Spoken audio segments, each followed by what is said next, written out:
சஷ்டி கவசத்துல ஒரு வரி வருது, ஒரு நாள் 36 கொண்டு. அதாவது கந்த சஷ்டி கவசத்தை ஒரு நாளைக்கு 36 முறை படிக்கணுமா. படிச்சா 7 மணி நேரம் ஆகும். நான் படிச்சிருக்கேன். ஆனா கலியுகத்துல கந்த சஷ்டி கவசத்தை ஒரு நாளைக்கு 36 முறை படிக்கிறதுக்கு நேரம் இருக்காதுன்னு தான் அதுலயே சூட்சுமமாக ரகசியமாக ஒரு விஷயம் சொல்லப்பட்டிருக்கு. முருகனுடைய அருளால் நான் தெரிஞ்சுக்கிட்டேன். அதை நான் உங்களுக்கு சொல்றேன்.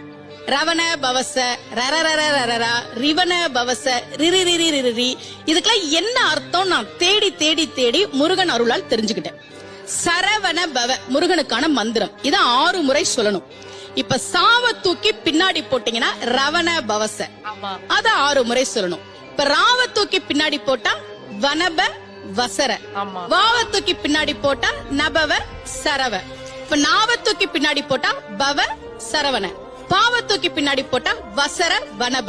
ஒன்னொன்னையும் 6 முறை சொன்னா 6 × 6 36 வரும்.